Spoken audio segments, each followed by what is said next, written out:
অধ্যাপক ডক্টর ইউনূসের নেতৃত্বাধীন অন্তর্বর্তী সরকারের উপদেষ্টাদের মধ্যে দপ্তর বণ্টন করা হয়েছে। শুক্রবার ৯ আগস্ট বেলা ১টায় এক প্রজ্ঞাপনে এ তথ্য জানানো হয়।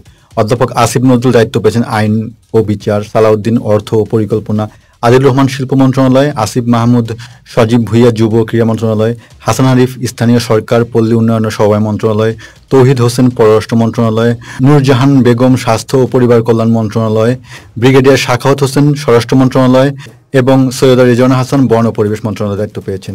এর আগে সাভারের জাতীয় স্মৃতিসৌধে মহান মুক্তিযুদ্ধের শহীদদের প্রতি শ্রদ্ধা জানান অন্তর্বর্তীকালীন সরকারের প্রধান উপদেষ্টা ডক্টর মোহাম্মদ ইউনূস।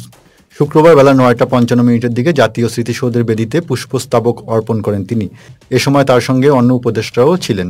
শ্রদ্ধা নিবেদনের ঠিক আগেই নামে বৃষ্টির মধ্যেই শ্রদ্ধা জানান ডক্টর ইউনূস। তিনি বলেন, কাল সূর্যোদয়ের সঙ্গে সঙ্গে গণতন্ত্রের, সুবিচারের, মানবাধিকারের, নির্ভয়ে মত প্রকাশের স্বাধীনতা ও সবার স্বাচ্ছন্দ্যে জীবন ধারণের সরকারের সহযোগিতা সবাই উপভোগ করবেন। এটা আমাদের সরকারের লক্ষ্য। এই লক্ষ্য পূরণে আমাদের সহায়তা করুন। এদিকে অন্তর্বর্তীকালীন সরকারের উপদেষ্টা ব্রিগেডিয়ার জেনারেল অবসরপ্রাপ্ত এম সাখাওয়াত হোসেন বলেছেন, গত কয়েকদিন বিভিন্ন ধরনের অপরাধ হয়েছে। কোনো রাজনৈতিক দল দেশের বিভিন্ন এলাকায় দখলের সংস্কৃতিতে নেমেছে।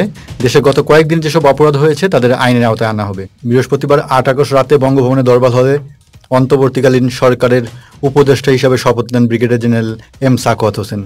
উপদেষ্টা এম সাখাওয়াত হোসেন সাংবাদিকদের বলেন, দেশে গত কয়েকদিনে যেসব অপরাধ সংঘটিত হয়েছে এর সঙ্গে যারা জড়িত তাদের চিহ্নিত করে আইনের আওতায় আনা হবে।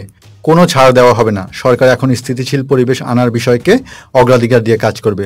শপথ নেওয়ার পর অন্তর্বর্তীকালীন সরকারের আরেক উপদেষ্টা এএফ হাসান আরিফ সাংবাদিকদের বলেন, একটা বিধ্বস্ত অবস্থা সরকার গঠিত হয়েছে। সব দিক থেকেই দেশ ক্ষতিগ্রস্ত অবস্থায় আছে। এই পরিস্থিতি থেকে এগোনোর জন্য সরকারের সময় প্রয়োজন। তিনি বলেন, আমি মনে করি সরকারের জন্য দীর্ঘ সময় প্রয়োজন। অন্তর্বর্তী সরকারের উপদেষ্টা আসিফ নজরুল শপথ নেওয়ার পর সাংবাদিকদের বলেন, আমরা একটা স্বৈরাচার সরকারের পতন ঘটিয়েছি।